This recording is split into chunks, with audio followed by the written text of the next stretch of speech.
remember.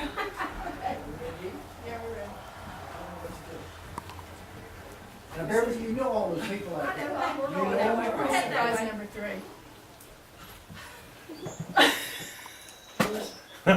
Dr. McLelland. Yes, I've grown old. Golly! I've What a actually grown up. surprise! What a surprise! God's here today. You know, I just didn't expect to see you. Well, thank you for coming. He really hadn't gone senile. You just, I mean, I said, who are these people? You want me to wear my hat? Yeah. Well, thank you so much for coming. This is Our pleasure, yeah. This is Thank you. our third surprise. Thank you. Yeah. Well, this is great. My children, my favorite people. That's great. Well, thank you for coming. Sure. Congratulations. So good. Oh, thank you. Congratulations on your one to come. Thank you. What's he do? No, he's arrived. He's here. Oh, he's here. Yeah. Oh, He's that's with right, Derek we got right the now. announcement. Yeah, right. So Derek, that's Is true. everybody in town? Soren is with his grandparents. Yeah, he's with my parents. Down in So you've Mobile. already been to Mobile. Yeah, we've been to Mobile. Are your parents here? No, we've been with Keller's parents down in Mobile. So. Okay. Is Princeton out? I'm on sabbatical right now, so this was an easy trick for me to pull. So. Well, thank you for coming. Sure, I'm very happy to be here. Yeah. Well, you'd be a celebrity outside. There'll be a lot of people happy to see you. Yeah. Well, that's terrific. Congratulations on your retirement. Well, I keep kind of asking people, I said, did you congratulate somebody on becoming unemployed? Yeah, well, thank you for coming. Well, you have only your family to thank because Yeah. they initiated it all. They contacted You're me. very so. kind. I want to show you where Oh, very You well. doing okay without your baby? Yes, Oh, yeah. I oh, said excuse to me, myself, Kelly. no problem. I said to myself, I'm going to crack on my arm, but no, on arm. So he's at That was great. Always keep it there. Yeah. Thanks. Yeah. they're very good friends. And you know everybody outside. It really is. It's all been Oh, that she did. Wow. That was drama. The cards were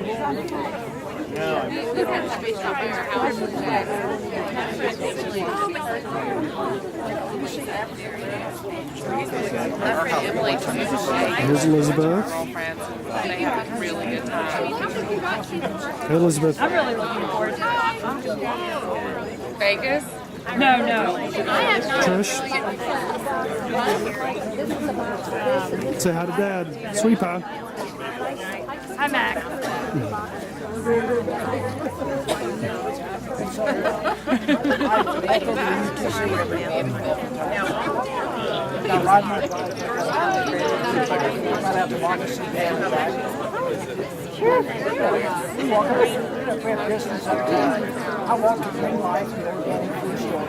There's Claude and April. Oh, you're good. So it's kind of like living in town.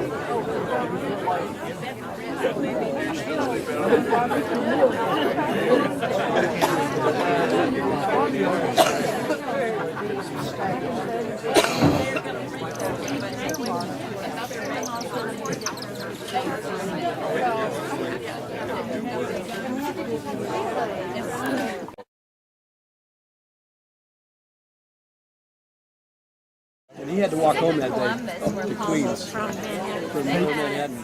Claude, you want to say anything to Dad? Reg, I hope you won't ever forget me. I will never forget you. All right. Steve? Yeah. Reg, in some sense, I've been dreading this day because I'm going to miss you as a colleague. But enjoy your retirement. All right. Same goes for Mary, right? Ditto. Hey, Frank, you got any words for Dad here? He's the greatest. He taught me everything I know about philosophy. I never had a course before.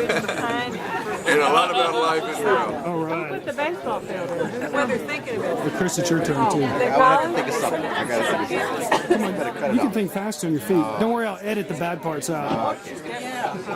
Well, we love your dad.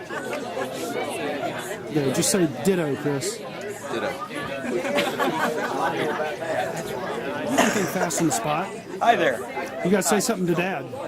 Reg, I love you. And Reg, I want to tell you the story. A great story about the tree And this is the time, Reg, when you invited me over to your house to help you fall a The tree. campus looks so different. And you tied a rope around the tree, and you said, Clark, stand here and hold the rope. Right. I'm going to chop the tree down, and I don't want it to hit the neighbor's fence. So pull it the other way.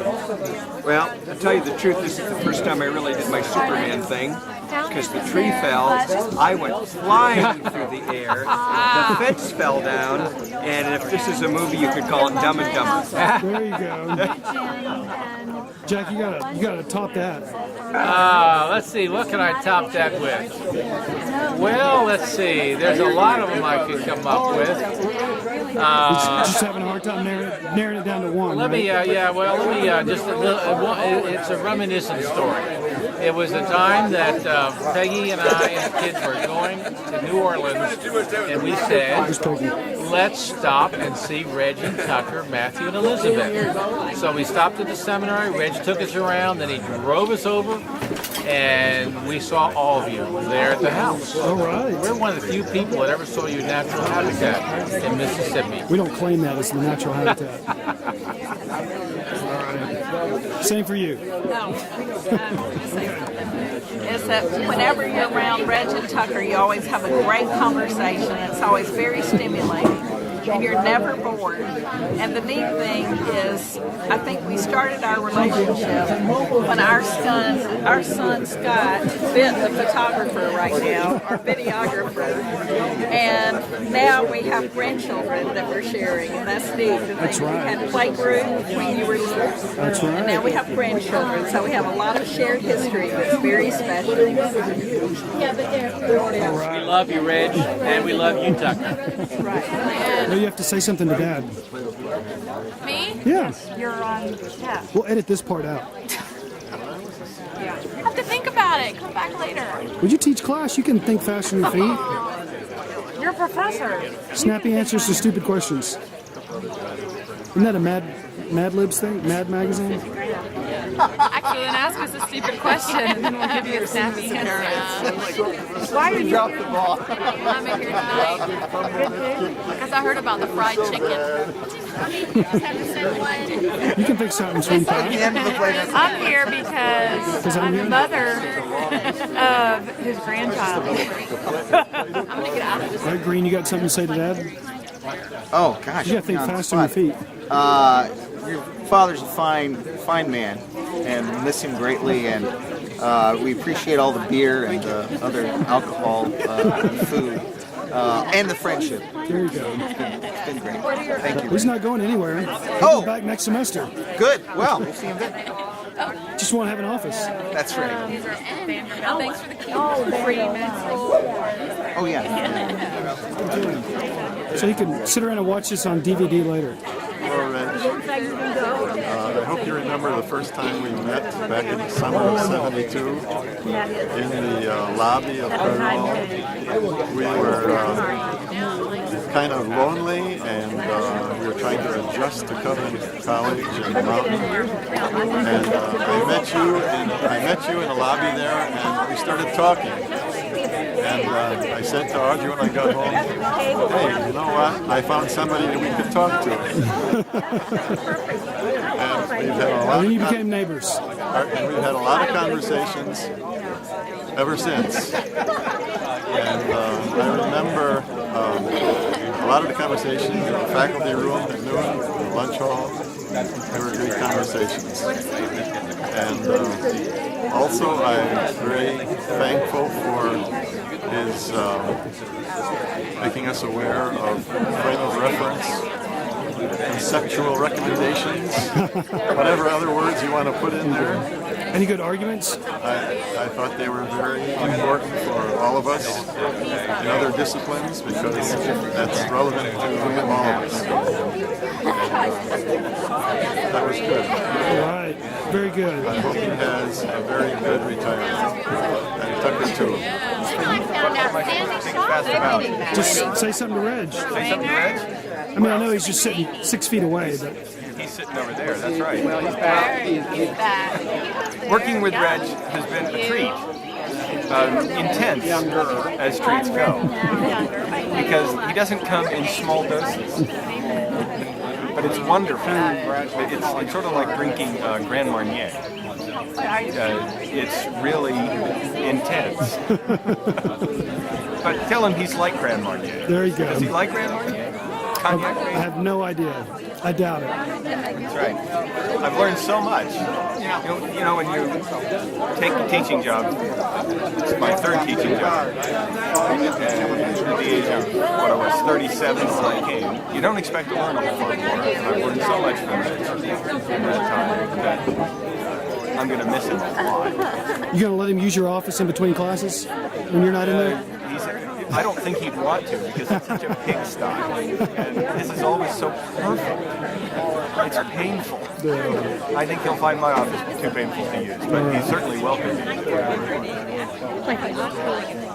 We're like the odd couple. There you go.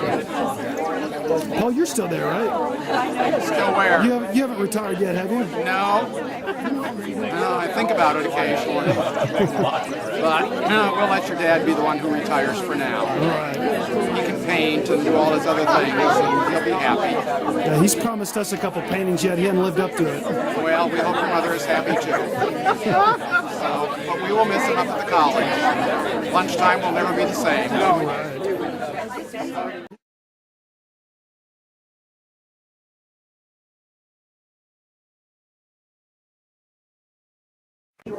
This is your life, yes. So, we're all happy here, Reg, to roast you and toast you tonight. So, sit back and enjoy. Are you ready?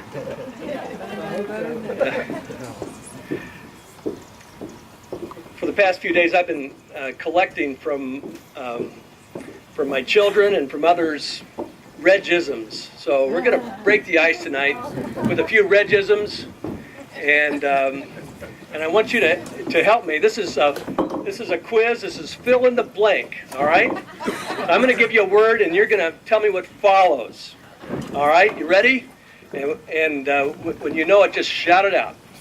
All right. Here's the first one. Popcorn. Metaphysics. All right. Very good. Okay, and when Reg's students come into class, of course, in Intro to Philosophy, they're confused, but by the end of the class, they are confused at a higher level. All right. See, you're getting it. You're getting it here. All right. He says, sometimes I feel I'm answering questions that nobody else. There you go. All right. Yes. And when there is total confusion, no signs of mental life at all in the class, he says, be me. All right. What's that? Yes, beam me up, Scotty. There's no intelligent life then. Yeah. All right, now here's a tough one. What does Reg say to the student who uses the jargon in just the right way? He says, "I love it when you talk dirty." When you talk dirty." That's right. By the way, you got to watch out for that one. I had a student who did that. Just this wonderful answer, used all the jargon in the right way, and I said, as Dr. McLelland would say, I love it when you talk dirty. And this poor girl, her eyes got big, her mouth got open, and I said, you haven't heard that? He said, no. So just watch out on that one. Okay, when another one, when students just are clueless and they have the wrong idea, and he says, you are teachers of Israel and and know you not. Know you not these things, right? You're a teacher of Israel and know not these things. Then know not these things. Yes. All right.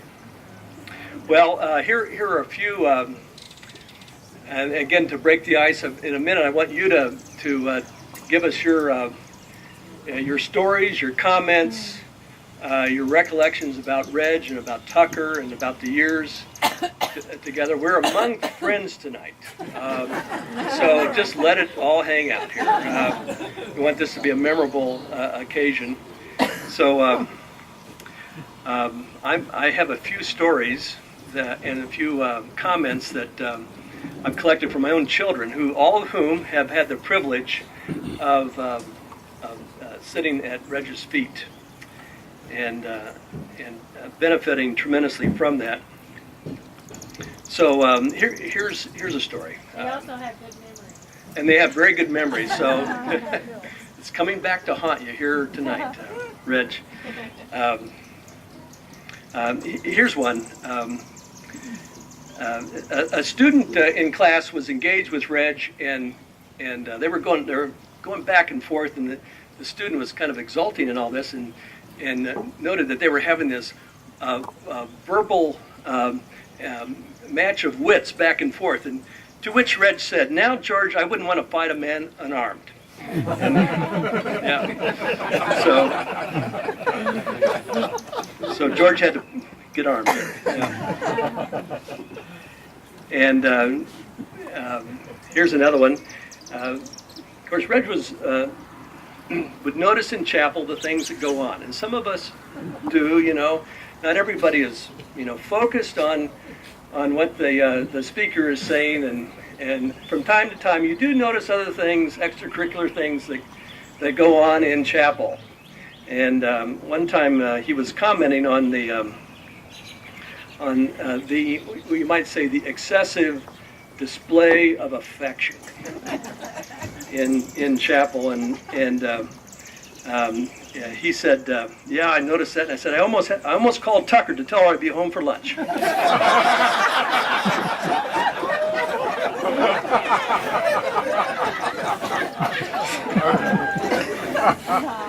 Sorry, Rich. That was when I was a lot younger.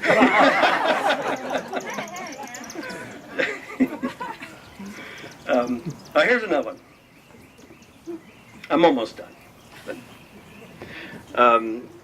you ever hear him say, and again, fill in the blank for me here, you could step into that guy's deepest thoughts and not get your feet wet. I think he said that about me, actually. So, yeah. Or how about this one? When he's engaged in a lecture and some student raises a question, they go off on a rabbit trail and off task, and he comes back to his notes and he says, "Where was I before truth broke in?"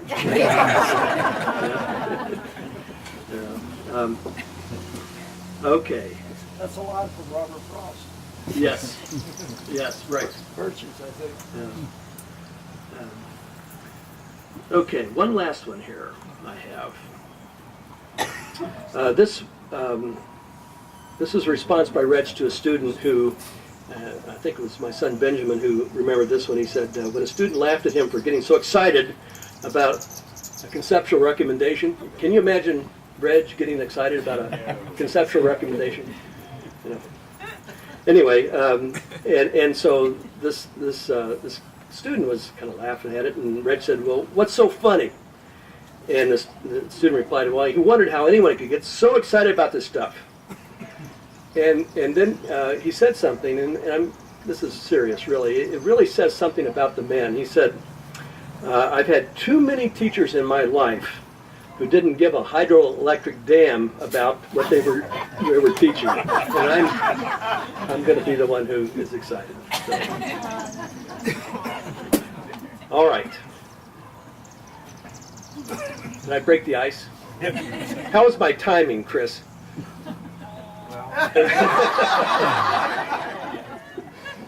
So I invite you to comment tonight.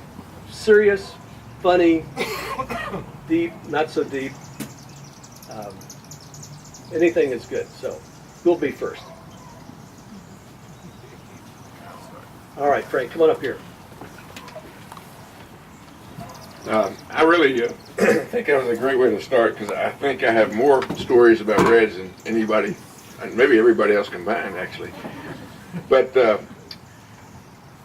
back in the early 90s, I think, decided to take some students to the French-speaking part of Africa.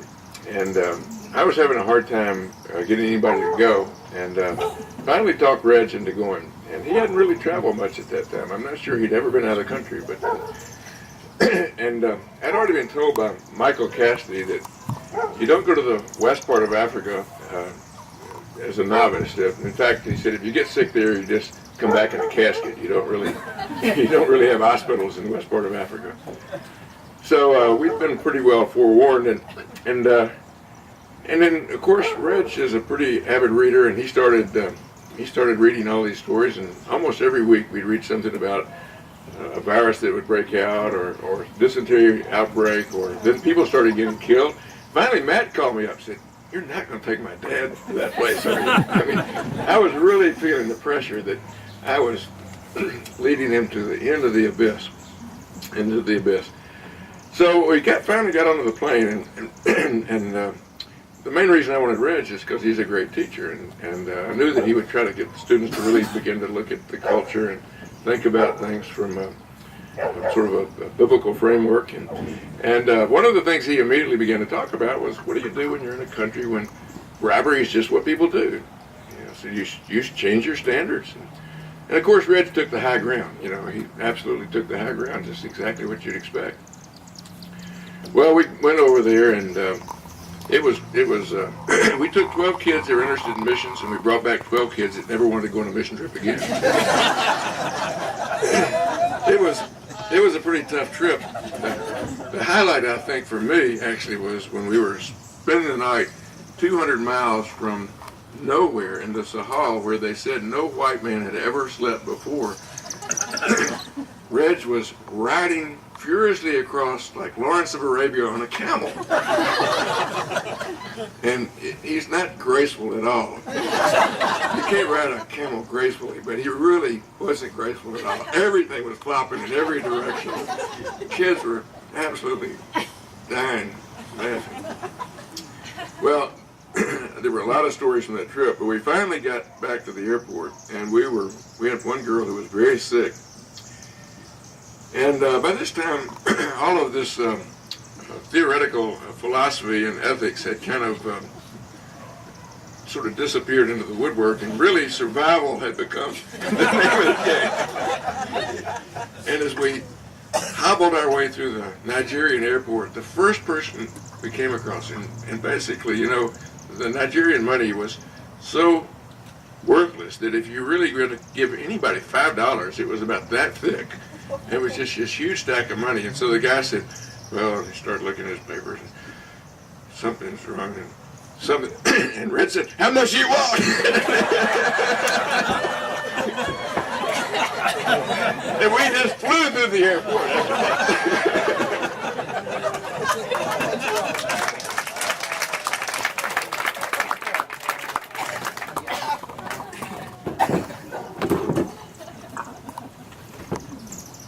Frank, that trip had me worried too. And I might dispute your claim that you had more stories about Reg than anybody else. You only go back to what, the late 80s or something? I said I have more stories about him than all the rest of you combined. I just want to say two things basically. First is a story. When Audrey and I moved to this area to teach at Covenant College, it was the summer of 1972. And at that time, the total faculty was probably about half the people on this deck in number. And we wanted to get settled. Our house in Chicago area was sold. And so we came down here on June 30th. And Ken Austin and I were the entire history department. We replaced the entire history department with the two of us. Dean Barker, well, let me say this again. One Dean Barker was on his way out. The other Dean Barker was on his way in. One was gone because he was on his way to St. Louis. Another was, I don't know, in Wisconsin somewhere. And it got pretty lonely. Everybody was away. They were on vacation, and we were really kind of wondering, you know, if there's anybody going to be here in the fall. And so I was up at the college. I think it was July one time, and I met this guy,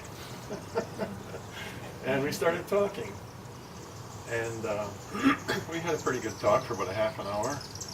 And I got home and I said to Audrey, I met a guy who can talk. And it's been pretty much the same ever since. But there have been a lot of good talks over the years. Many of them took place in the faculty lounge. It was a way that a lot of us survived some of the crises. And so those were good times. And the other thing that I wanted to say, I've been very appreciative of Reg's work in epistemology. I hate even to use philosophical terms because I don't know what half of them mean, but frame of reference, presuppositions, conceptual recommendations. I think if you don't understand that, or if you don't engage that, then there isn't much room to begin to work out a Christian perspective. And I think that Reg, in a sense, forced us, not badly, or not like a tyrant, but he forced us to think about those categories. And I think it was really good for all of us. So I did want to say those two things. Do you remember that? Sure. That talk we had? Well, I think one of the things that all of us really admire about Reg is he's kind of a Renaissance man, and he's very knowledgeable about many of our fields, including my own, and my wife's. He's knowledgeable about sociology and psychology. But let me give you one example of how that kind of fit in. This happened in their first stint. I got here, Peggy and I got here a year before Reg and Lou in 1971, and this happened somewhere, I think, in that very first year Reg and Tucker came. And it applies, I probably have told this story to my crime and delinquency class more times than I care to remember. And it goes something like this. Some of you may have heard it. One night he and Tucker were at their house on North Forest Avenue, and it was a knock on the door fairly late at night. And Reg opened it, and there was a man there who was not real stable, who asked if he could borrow his telephone. And as only Reg could say this, he turned to the man and said, "I think you're drunk." And the man said, "I just want to use your telephone." Anyway, and they apparently had an encounter that lasted a few minutes, and Reg at one point, I think, said, "Well, I'm going to call the police." And so Reg called the Lookout Mountain Police, who came over within the next 5 minutes. And the police saw the man, and they knew him. And I don't know to this day who his identity is. But anyway, he was a fairly prominent person. Wasn't Frank, was it? But anyway, he then turned to the policeman and he said, "You're going to drive him home and aren't even going to arrest him, aren't you?" And then he kind of said, "Well," he said, "he's a good citizen and all." And anyway, to make a long story short, Reg, I think, lectured the police officer about the correct way of apprehending people across the board. There should be no special privileges for white-collar criminals, so to speak, and whatever it was. But I have, most of the time, I have used that story anonymously. I usually just say this is a colleague friend of mine. But at least half the time, the students have guessed the correct identity of the professor. So your reputation has trickled down to the student body as well. So, Reg, we're delighted that you and Tucker have been here all these years, and we're thrilled that you're going to be still ministering among us, both at the college and elsewhere in the community. So, thank you.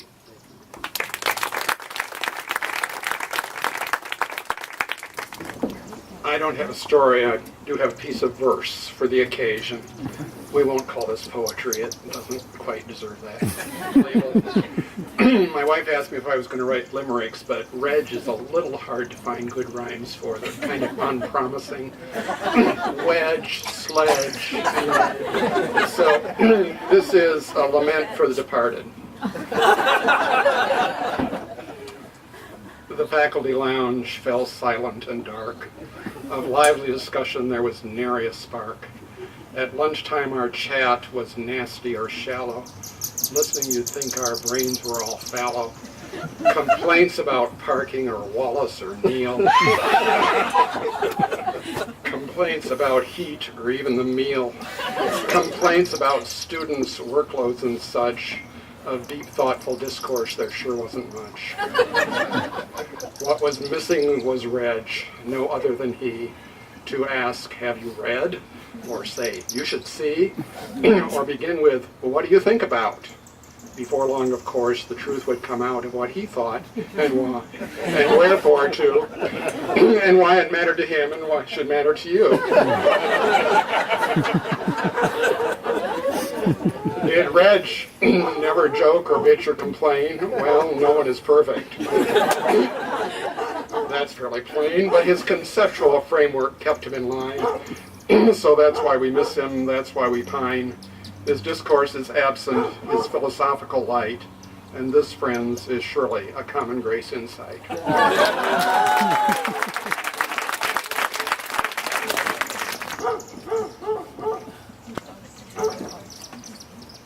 I have two sections.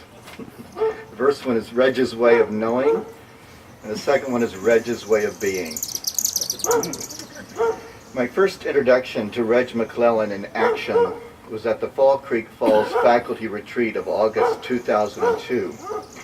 In the opening session, the faculty was trying to come to terms with a philosophy of education statement drafted by Reg, which was quite lengthy, over 40 pages, I believe, interlaced with technical philosophical terms, requiring a rather intricate level of reasoning. If I remember correctly, one section was actually called Ways of Being and another was Ways of Knowing. After the first session and during the break, I was introduced to several members of the faculty who were talking to one another about what had just happened. There was this one member of the faculty who was incredibly tall and fairly outspoken, and I'm going to employ quite a bit of creative license here, but he was saying something like this. The problem with the philosophy department is that they are intimidating the socks off the rest of us, and the truth is we don't know what the heck they're talking about. It's like they think they're the only ones who know the proper theoretical framework for what the rest of us are supposed to be doing in our disciplines.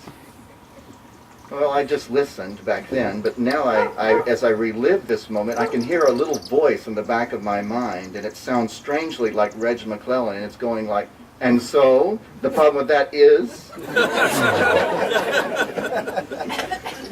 Well, it's 2007, and we have a different philosophy of education statement than the one Reg submitted, and I don't want to seem critical of what we have now. A great amount of work has actually gone into clarifying and condensing that document. I certainly would not have wanted that job. But I have to confess that I miss Reg's draft. Not that I agreed with everything he said, that probably goes without saying, but that it was a philosophy of education statement. It was unapologetically, unabashedly, and straightforwardly philosophical. I had never seen a philosophy of education statement like that.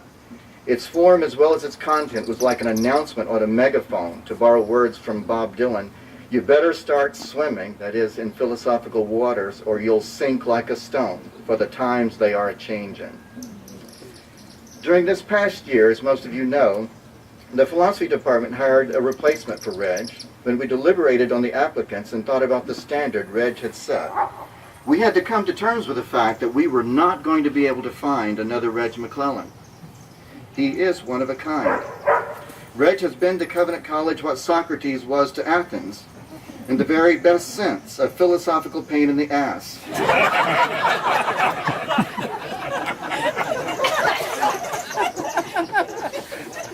When and where we, like Athens, have been intellectually complacent, dull, lazy, sloppy, compromising, happy with the status quo, unclear, or just plain naive.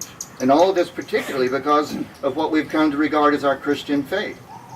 He has always and faithfully stung us with an awareness of the importance of the radical and formative power of ideas in all of our knowing, including religious knowing, or more precisely, our conceptual frameworks, if you will, and even if you won't. I, for one, will miss hearing what he has to say in our faculty meetings. In my view, no one among us has the quickness of mind and tongue, the depth or sharpness of insight that Reg has. When he opens his mouth, Reg is generally worth listening to. Notice I did say generally. There are times, of course, when I'm thinking to myself, oh no, I can't believe he said that. Aristotle says that philosophy is a state of wonder or curiosity about the world, and that would be a good description of Reg as a thinker. He is constantly questioning things with a childlike sense of wonder. For example, since I've been here, he has several times adopted a new textbook for his intro to philosophy classes.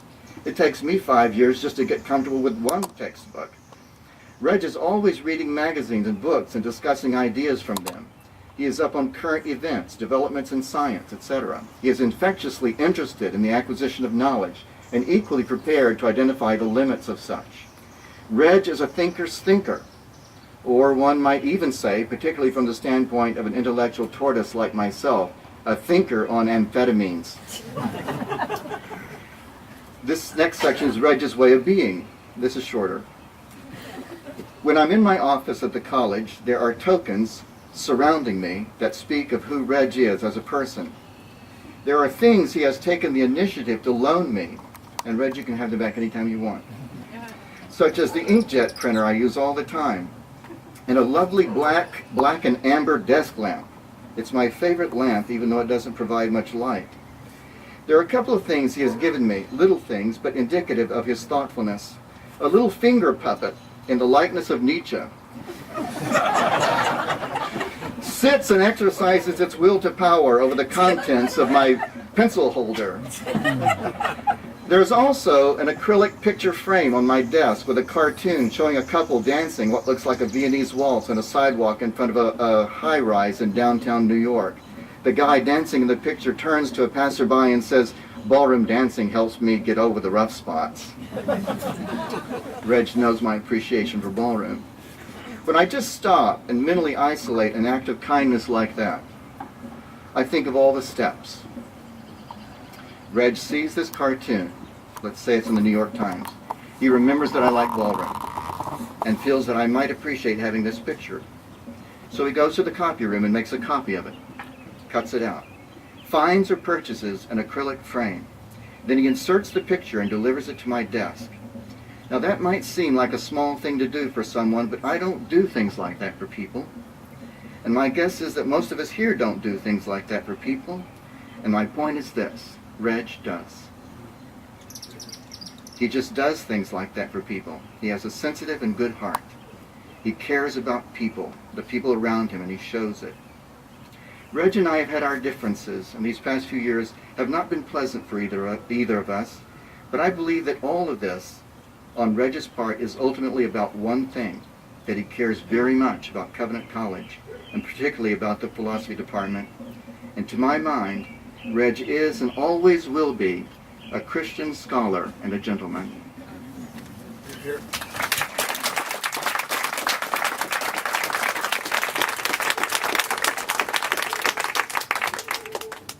Okay, Mr. Dean. Can we bow now? You're fired, Bill. Couple of points about Reg. I've had the privilege of being next door to him for 13 years. And so I'm going to make a couple of comments. One is no one reads as much or as fast as Reg in everyone else's discipline let his own. And I've always been thankful that he has been sharing everything. I have so much stuff in my office from Reg to read, and I've read some of it. But it's all good stuff, and I think I really appreciate that. It's also true that Reg has helped furnish some of our home now through furniture he got rid of either at his home or in his office. I have chairs, parts of desks, lights. I got a fan recently. All the sorts of things you expect from a clock, which I don't have a battery because he hasn't given me that yet. I'm too cheap.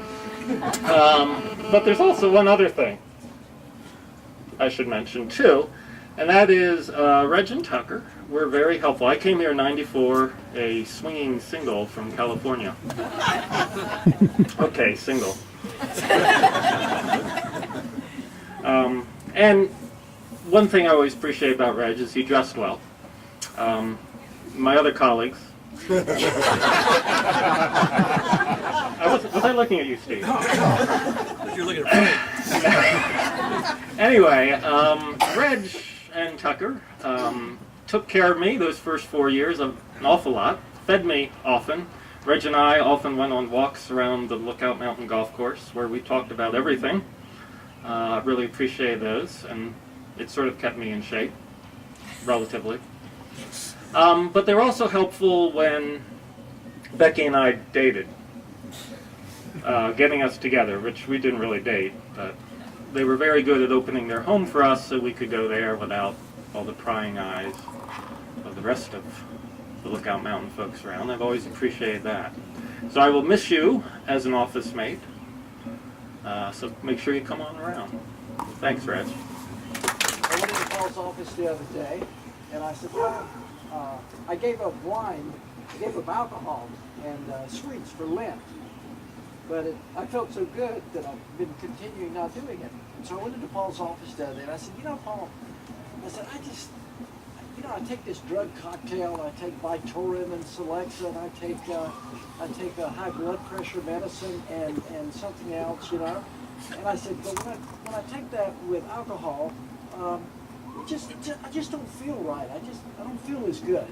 And Paul said, well, it's obvious what you should do, Reg. And I said, what? You should give up that medicine.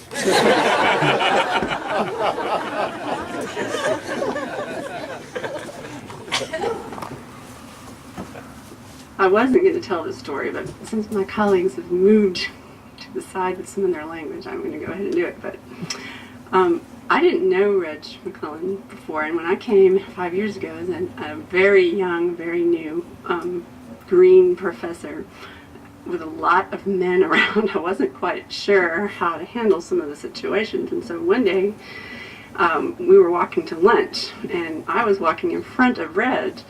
And he says to me, I just got a haircut. And he said, Becky, he said, I really like it when middle-aged women get short haircuts. I think their necks are sexy. And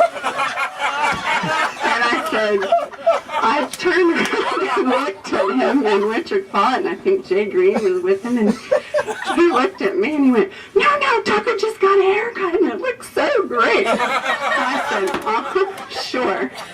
Let me just give you a little hint. That's not what you say to people who don't think they're middle-aged and other things. But I really want to say thank you because I feel like I have gotten a single-handed education in philosophy, first from Bill Davis as my teacher in MEd, but the faculty lounge has been just an amazing place, and Reg has been an amazing teacher.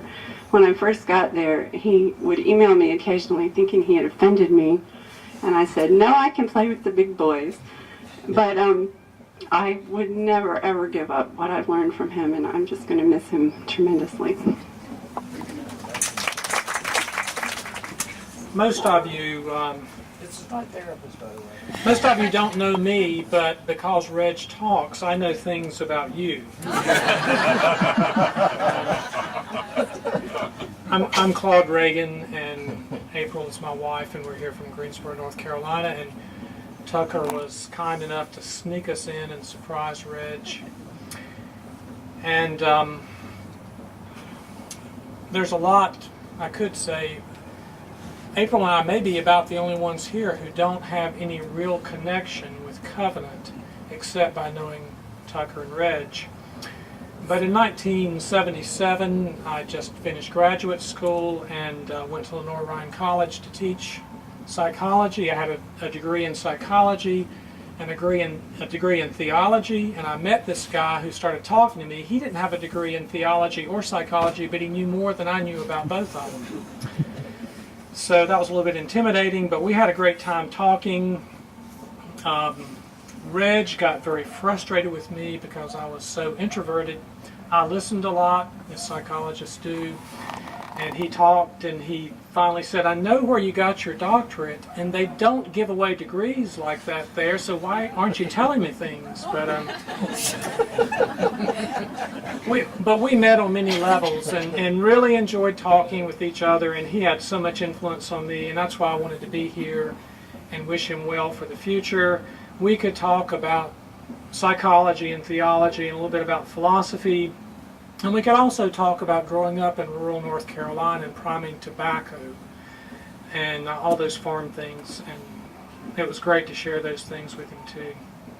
And then after I had been at Lenore Ryan 1 year, he packed up his stuff in a U-Haul truck, or 2 trucks rather, and he drove one and I drove one to Mississippi so he could get his theology degree.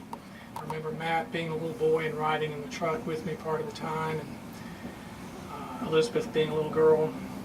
A lot of good memories from that 1 year we worked together, but we've kept in touch because he's meant so much to me and to my wife.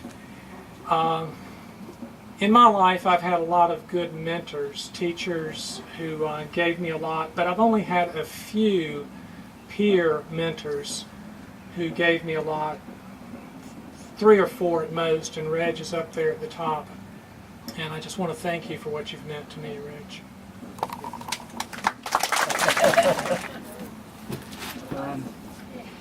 As I listen to all of you, I find myself probably in a fairly unique company in the sense that I was Reg's student and my daughter has just been Reg's student. And I think you would have to have had him in those 2 years briefly when he was here in the 70s in order for that to be the case. So I offer one Regism that comes from my daughter as well. They don't make nostalgia like they used to. But I did bring some nostalgia in case anybody wants to look into them. Just a couple of yearbooks from those years. You'll see, well actually one of these pictures was published in the Bagpipe, so they already made it public. But if you want to see Reg as a young philosopher in the yearbooks, then stop by and have a look. I looked through pictures and I couldn't find any pictures. I used to be a campus photographer going around and taking all these pictures, and I probably took the ones in the yearbook, but I don't have any others to speak of. But I do want to bring to mind a couple of memories, because I can say that one, Reg was one of the 3 most influential faculty members, and I will mention the other 2, John Sanderson and Chuck Anderson, for various contributions. But Reg was my favorite professor, and I only took him once, in one class, officially, and that was ethics. We studied Jean-Paul Sartre's Existentialism and Human Emotions. We studied C.S. Lewis, The Abolition of Man. That made a great impression on me. And we studied John Stuart Mill, Utilitarianism, as 3 that I remember off the top of my head. But in particular, I remember that it was just so fun to go to that class.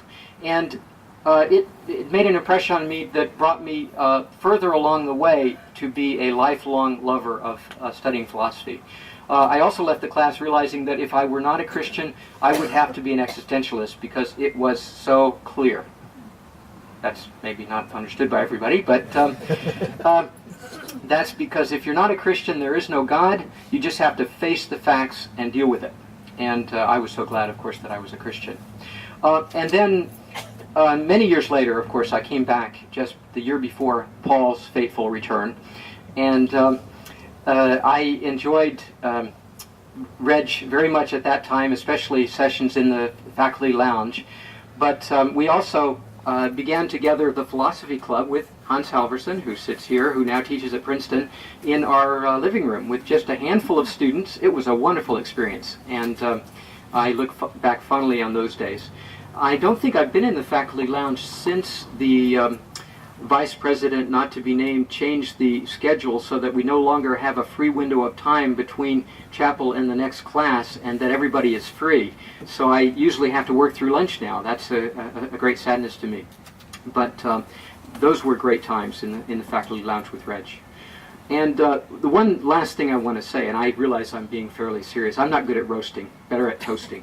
But it was no small measure that I wanted to return to Covenant when I found out that Reg had already come back to teach here after being in a number of other places. One of those places where he was at some time before, I also followed him. That was in Athens, Georgia, and boy did I hear stories there about him starting a university church down there with an eccentric fellow named Dan Orem. I don't know if any of you know him, but Reg certainly appreciates that. And that was quite something for me to go somewhere where they had all these stories about Reg when I had just experienced him in the last couple of years. So there was one other thing that did allow me to feel like I could comfortably come back to Covenant. That was that we were able to hook up to the internet that summer as well. But Reg was equally, if not more important than that. And I really want to thank you, Reg, for everything you've done for Covenant over the years. Before I explain this, I have a gift for you. It's a compilation of emails from former students.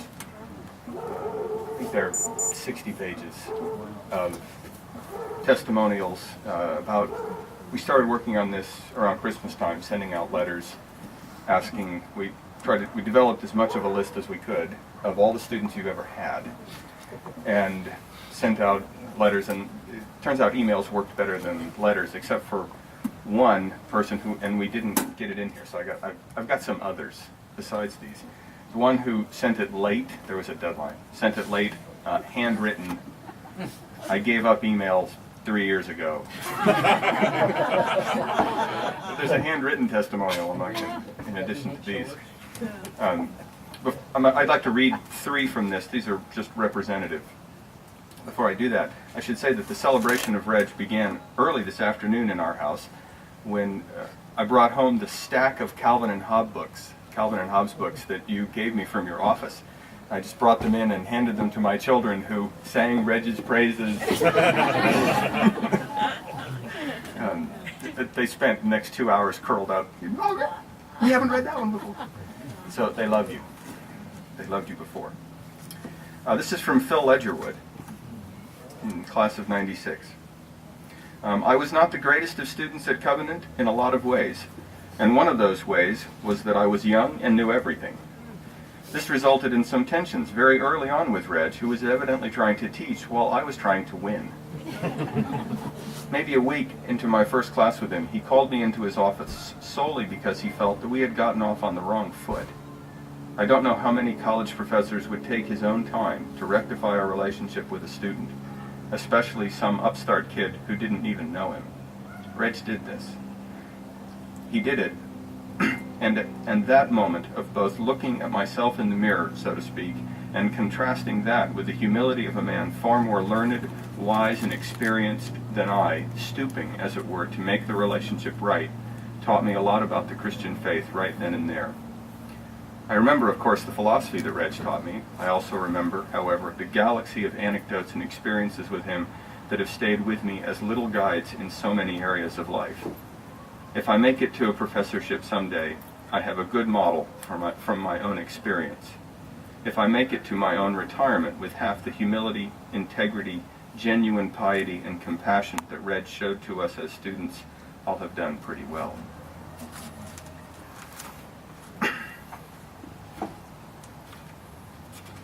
Turns out we asked them in the letters that we sent. We asked them to tell stories that they didn't have to be somber or that we wanted some that were funny, but this is what we got. This is from Lori Sullivan, now Lori Bevan. Dear Dr. McLelland, thanks for all you did for me my freshman year at Covenant. At the time, I took your logic class in 1990. I was dating Jonathan Hoover. I have to admit, I'm not a very logical person, but you've helped me to become more logical. I often point out to my children when they are using a hasty generalization, and when I do, I think of you. More than the content of your teaching, your Christian character and love for your wife made a big impression on me. I valued how highly you spoke of your wife. She meant the world to you, and I always wanted to marry a man who felt the same way about me. I did! Exclamation point. Thank you for being such a wonderful example of the kindness and goodness of Jesus. May God richly bless you in your retirement. I pray the next step of your life will be even more fruitful than the last. And then the last is from Amy Conrad now, Amy Lynch, 1994. Dr. McLelland will always be my platonic ideal of a professor. The memory I have of him walking around Lookout Mountain in the fog with his massive, uniquely carved walking stick will stay with me forever. As a McLelland scholar, I had the privilege of taking several classes with Dr. McLelland. My most memorable experiences were in the class Great Ideas of Mankind, where we were to read works from all the great philosophers and write essay upon essay, assessing the validity of various statements. Every assignment in that class caused me great anxiety, and for the first time in my life I was struggling to get even a B. I remember receiving my first graded essay back. I got a D-. My paper was covered with more red corrections than words were on the page. I ended up in Dr. McLelland's office crying, asking him for help. Despite this rough beginning, the concepts sank in. Now the phrase conceptual framework is a part of my everyday vocabulary. I had much more success in Dr. McLelland's logic class, where my mathematical brain was in heaven, finding fallacies in arguments and giving them special names, like straw man or slippery slope. Dr. McLelland modeled for us, for all of us, college students, what a healthy Christian marriage looks like. His endearing references to his wife Tuck during class, where he would get teary-eyed just at the thought of how much he loved her, made us love Reggie all the more. Several of us had the opportunity to go on a trip with Frank Brock and Reg McLelland in '91 to West Africa one summer. This is where we could all witness Dr. McLelland's fun-loving personality and ability to warm up a room with his smile. During one part of our trip, a West African missionary drove us 3 hours into the Sahara Desert to meet the Tuareg people. That night we ate with our new friends who had killed one of their goats and cooked it up for us with some rice for dinner. We all ate from the same huge bowl. I have a picture of Dr. McLelland wearing a teal-colored turban one man from the tribe put on his head, and another picture of Reg on a camel, which is decked out in warrior gear. Overall, Dr. McLelland contributed to my covenant experience as one where I came to walk with the Lord more closely, understanding how my faith intersected with all aspects of my life. I'm grateful to Dr. McLelland's influence on my life during this time and know that the Lord has used him in a mighty way in many students' lives. Reg, if you ever wonder whether you did anything, here's a little reminder. There's a website where students are still making contributions. So they have the password, and after tonight you will too, but until tonight you couldn't know that. I'm Bill Carter. My wife Vicki and I have known Reg and Tucker now for a number of years. I've actually been here much longer than most of you. As a matter of fact, probably all of you except for Frank over there. Frank and I were at the University of North Carolina together. Back a number of years ago, I've sworn never to say anything about what he did. He has honored that. He's never told anything about what I've been up to, but I've been privileged to be able to teach here in the last few years as adjunct professor in the business department, but other than that, I really don't have near as much connection with Covenant as you all do. But Vicki and I have had a wonderful connection with Reg and Tucker, and I don't have anything prepared to say except to tell you that for many, many years I was known as Reg's lawyer, and he was always known as my philosopher. And over the years, You charge more. I did charge more. That's right. But neither of us paid, so it worked out all right. And in recent years, I've become his judge, and he's my philosopher. But you know, I don't charge anything then. I'm not allowed to. But Reg and Tucker have been dear friends, and you all have great connections with his philosophy, but what I have is the connection of a person who has cared. And he and Reg and Tucker both have meant much to Wiki and me. They prayed for our son Mitchell. We've prayed for their children. Being a philosopher is a great thing, and I don't want to minimize it, but there's nothing like a friend.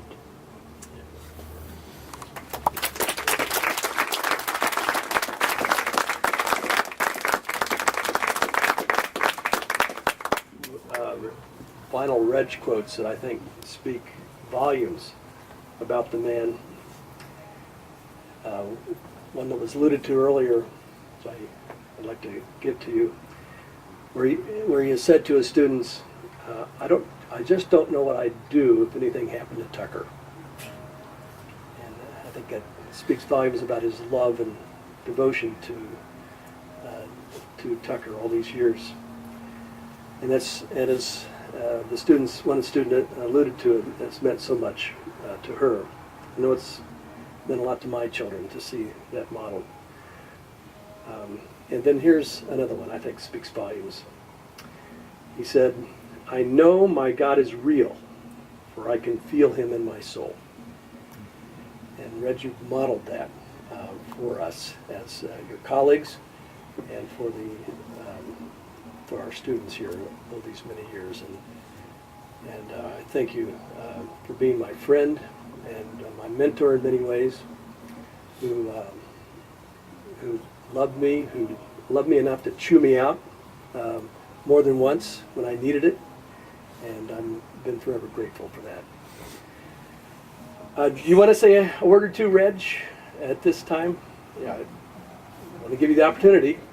Say goodbye. Okay. Can I have his chair?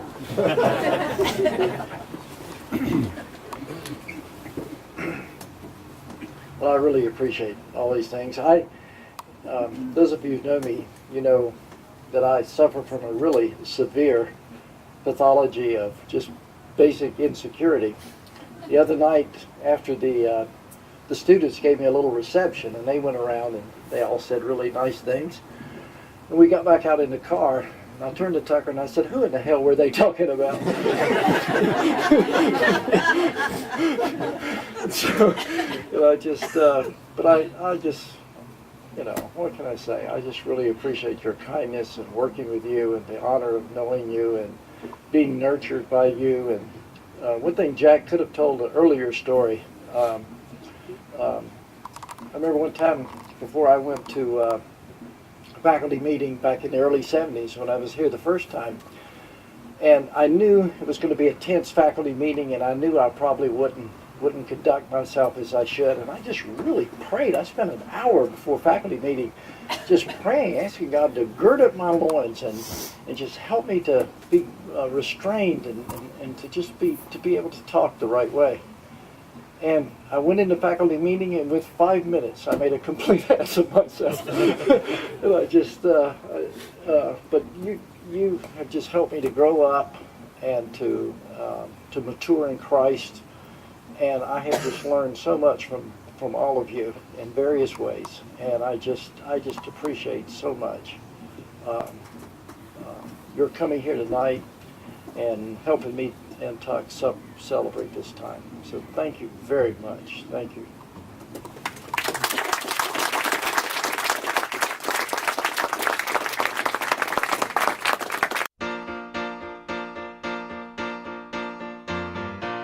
Thank you for being a friend.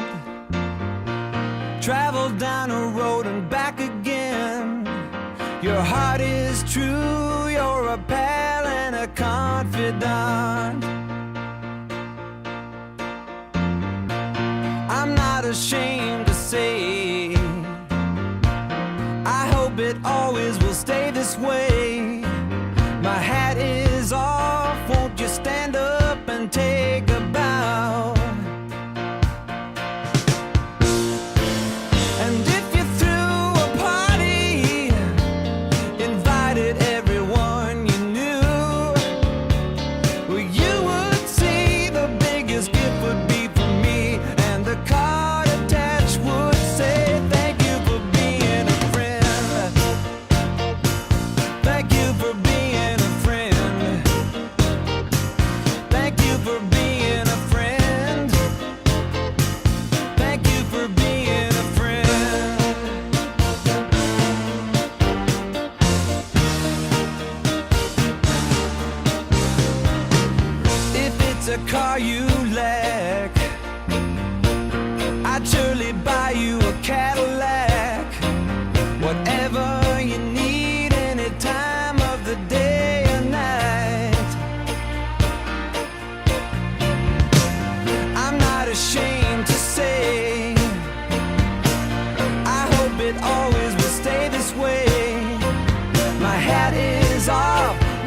stand up and take